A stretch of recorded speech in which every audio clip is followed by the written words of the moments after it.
Hi, I'm Stacy Hyde, and I'm back with another episode of Better Financial Health in 15 minutes or less. And today I'd like to talk about something I call lifestyle creep. You got the big raise, you got the new car, but at the end of the month, there's still almost no money left. Where did it go, and how does this happen, and what can you do about it? So, lifestyle creep is when slowly over time you maybe start not bringing your lunch as often, so you eat out more, or you meet friends for drinks, but instead of going to somebody's house, you're going out to a bar, but now it's not the corner bar, it's this nicer bar in this fancy restaurant, and sometimes you're hungry, so you stay and have dinner, or you order takeout or meal delivery services multiple times a week instead of going to the grocery store.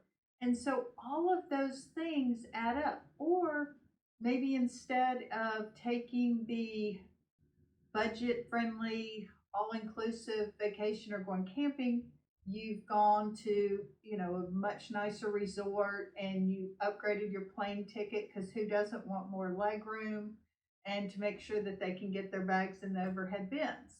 Been there, done that. So that type of spending can really erode your savings and impact your long-term goals. And it can cause you to have a paycheck to paycheck lifestyle, even making six figures. I was talking to a friend the other day, and she was like, "Man, I need a financial planner." And I started asking her, she goes, "Oh, I know. We spend," what'd she tell me? A couple $1,000 a month on meal delivery services. I was like, "Oh, wow." So that's, and she didn't really even seem willing to cut back on that. And that's really the first step, is being understanding where it's going. She understood that, but she wasn't ready to make a change. And so in order to have a better life in the future for future you have to make some changes today. And it's really not any fun to live paycheck to paycheck. So what you want to look at when you look to see what's going on, she obviously had done this, are your expenses rising faster than your income? And that can be easy today with inflation and the tariffs and things like that going on.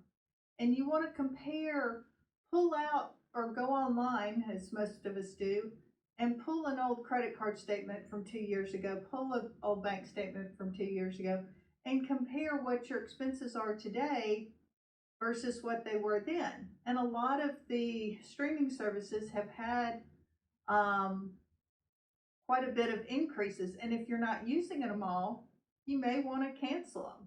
I know some people that they'll have Netflix for 3 months, they'll watch all the stuff they want, then they'll get Apple for a couple of months, watch what they want there, and they kind of cycle through them, so they never have more than one at a time. And then, I think we're all addicted to our Amazon Prime for not just the movies, but also the free delivery. Or, as my husband likes to point out, it's not free, we're paying for it, the included delivery services. And I think that is a good distinction to look at. But what you want to think about is sort of the 50, 30, 20 rule.